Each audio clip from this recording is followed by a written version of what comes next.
क्या भारतीय जनता पार्टी के शिकंजे में फंस चुके हैं नीतीश कुमार? क्या नीतीश कुमार ने वक्फ बिल का समर्थन कर अपने ही पैरों पर कुल्हाड़ी मार ली है? क्या बिहार विधानसभा चुनाव में नीतीश कुमार और चिराग पासवान को इसका खामियाजा भुगतना पड़ेगा? दर्शकों, जहां एक तरफ वक्फ संशोधन बिल को लेकर मुस्लिम संगठनों ने बड़े आंदोलन का ऐलान कर दिया है और इन तमाम राजनीतिक दलों का बहिष्कार करने का ऐलान किया है, तो वहीं दूसरी तरफ देखा जाए तो नीतीश कुमार और चिराग पासवान को लेकर सवाल उठ रहे हैं कि क्या जो मुस्लिम वोटर्स लंबे समय से इन पार्टियों, इन चेहरों को अपना समर्थन देता रहा है, क्या बिहार विधानसभा चुनाव में भी इन्हें समर्थन देगा? और अगर ऐसा नहीं होगा तो क्या नीतीश कुमार की इस बार कहीं ना कहीं बिहार से छुट्टी होना तय माना जाए? क्या नीतीश कुमार की कुर्सी, जो मुख्यमंत्री की कुर्सी पर लंबे समय से बैठे हैं, क्या उसे खाली करने का समय आ गया है? जहां एक तरफ देखा जाए तो भारतीय जनता पार्टी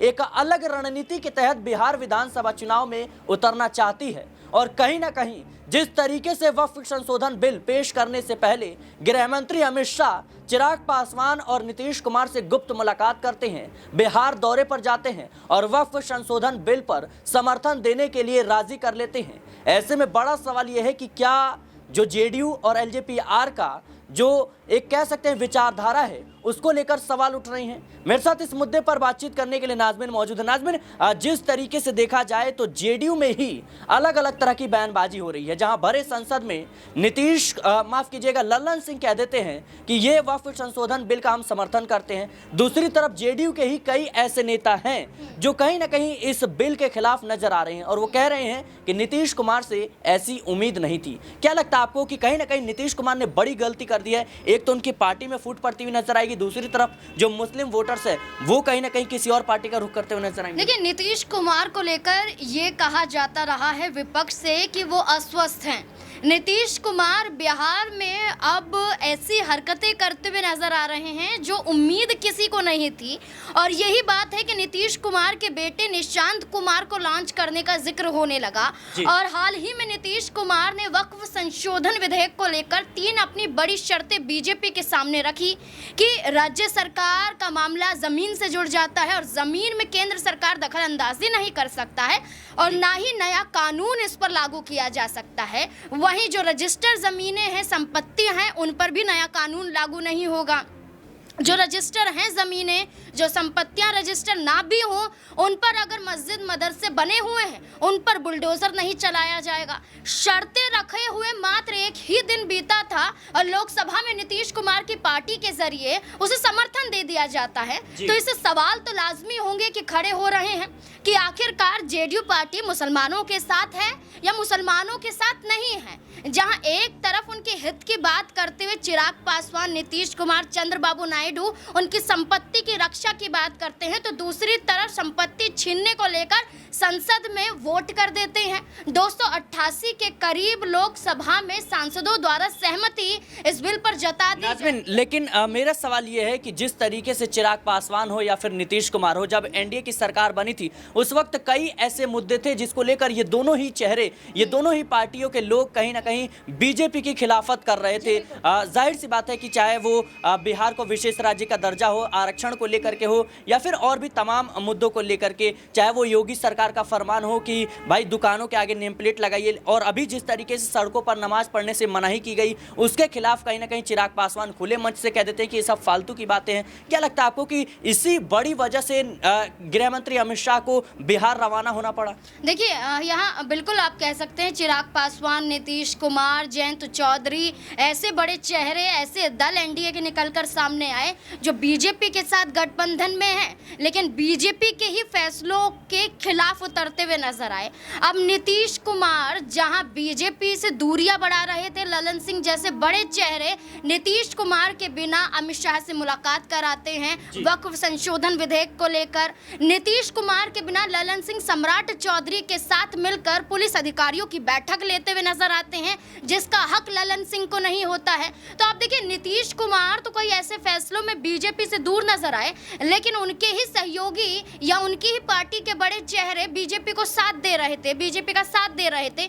इससे अंदाजा लगाया जा सकता है कि सड़कों पर बयान देना और संसद के अंदर भाषण देने में जमीन आसमान का अंतर नजर आया। और बिहार के विधानसभा चुनाव से पहले जिक्र कर लिया जाए तो लगभग कई सालों में ग्राफ नीतीश कुमार का घटा है, जहां मुस्लिम वोटर्स उन्हें नापसंद करते हुए नजर आए हैं, जिसकी सबसे बड़ी वजह है झूठ बोलना। यही झूठ विधेयक को लेकर बोला गया, शर्तें रखी गई, लेकिन संसद में बीजेपी का साथ दिया गया। अब देखिए, जेडीयू पार्टी में ही दो फाड़ की स्थिति देखने को मिल रही है। जेडीयू पार्टी के पूर्व एमएलसी हैं गुलाम, यहाँ पर वो खुद ही गुलाम रसूल बलियावी, वो कहते हैं कि हमें उम्मीद नीतीश कुमार से नहीं थी, हमें उम्मीद ये नहीं थी कि बिल पास हो जाएगा, हम इसका घोर विरोध करते हैं। यही नहीं बल्कि जेडीयू पार्टी के वरिष्ठ नेता पूर्व सांसद अहमद अशफाक ने भी यहाँ पर ये कहा है कि हम बिल का समर्थन नहीं करते, हम जेडीयू के समर्थन के खिलाफ हैं। वहीं एमएलसी गुलाम घोष ने भी यही कहा। तो जेडीयू पार्टी में तो कई चेहरे निकलकर सामने आ गए हैं जो नीतीश कुमार के खिलाफ उतर गए हैं। चिराग पासवान की पार्टी से भी कई मुस्लिम ऐसे चेहरे निकलकर सामने आ रहे हैं जो इस फैसले से खुश नजर नहीं आ रहे हैं, सड़कों पर आंदोलन की बात कर रहे हैं। तो इससे आप अंदाजा लगा सकते हैं कि बेशक उन्होंने सड़कों पर बीजेपी के खिलाफ, चाहे नेम प्लेट का मामला हो, चाहे ईद के दौरान सड़कों पर नमाज पढ़ने का मुद्दा हो, चाहे पासवान समाज का विरोध प्रदर्शन हो, चाहे आरक्षण का मुद्दा हो, चाहे देश बंद की बात हो, चिराग पासवान, नीतीश कुमार ने बीजेपी से अलग हटकर आंदोलन तो किया, लेकिन संसद में साथ देने के साथ ये साबित कर दिया कि बिहार चुनाव में मुस्लिम वोटर्स अब उनकी नैया को डुबाते हुए नजर। लेकिन नाज़मीन, सवाल इस बात को लेकर है कि जिस तरीके से नीतीश कुमार के हाव भाव नजर आ रहे हैं, उनके स्वास्थ्य को लेकर सवाल उठ रहे हैं। क्या लगता है आपको कि जिस तरीके से विपक्ष ये दावा कर रहा है कि नीतीश कुमार उस हालत में नहीं है कि वो अपने जो डिप्टी सीएम है उनके नाम तक बता सकें, और कई वीडियोस और फुटेज ऐसे सामने आए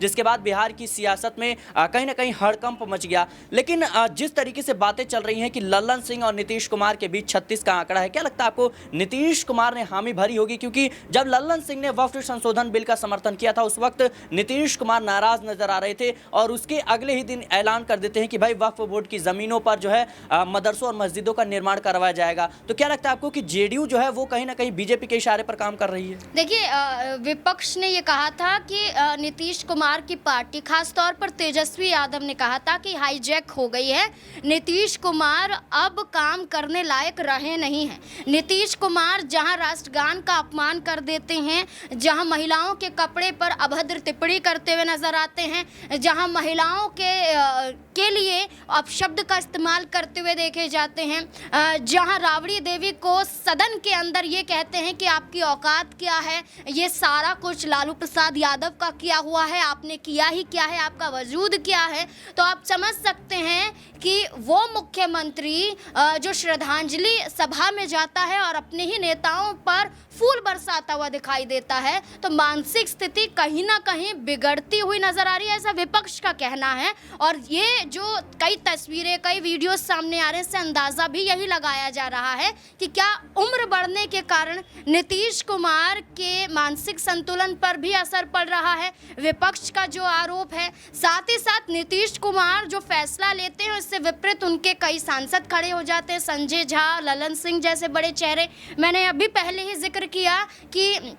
जिला अधिकारियों, पुलिस अधिकारियों के साथ बैठक सम्राट चौधरी के साथ ललन सिंह करते हैं, तब तेजस्वी यादव ट्वीट के माध्यम से ये कहते हैं कि किसने हक दिया ललन सिंह को कि नीतीश कुमार की जगह वो अब बैठक करें, यानी कि नीतीश कुमार अपने सुध में नहीं है। ये साबित खुद जेडीयू पार्टी और उनके कई सांसद कर रहे हैं। जाहिर सी बात है दर्शकों, लल्लन सिंह और संजय झा को लेकर पहले भी सवाल उठते रहे हैं कि ये दो चेहरे बीजेपी के इशारे पर काम कर रहे हैं, लेकिन जिस तरीके से अब वक्फ संशोधन बिल को लेकर जेडीयू का रुख रहा है उसको लेकर यही कहा जा रहा है कि 2025 के जो विधानसभा के चुनाव है उसमें जेडीयू को इसका खामियाजा भुगतना पड़ेगा, क्योंकि चंद्रबाबू नायडू यानी आंध्र प्रदेश में तो विधानसभा के चुनाव समाप्त हो चुके हैं और वहां पर अभी नायडू कह सकते हैं कि 5 साल के लिए चैन की सांस ले सकते हैं। लेकिन रही बात चिराग पासवान और नीतीश कुमार की, तो इनको खामियाजा भुगतना पड़ेगा। फिलहाल के लिए इस रिपोर्ट में इतना ही। देश और दुनिया की तमाम खबरों के लिए बने रहे नेक्स्ट 9 न्यूज़ के साथ।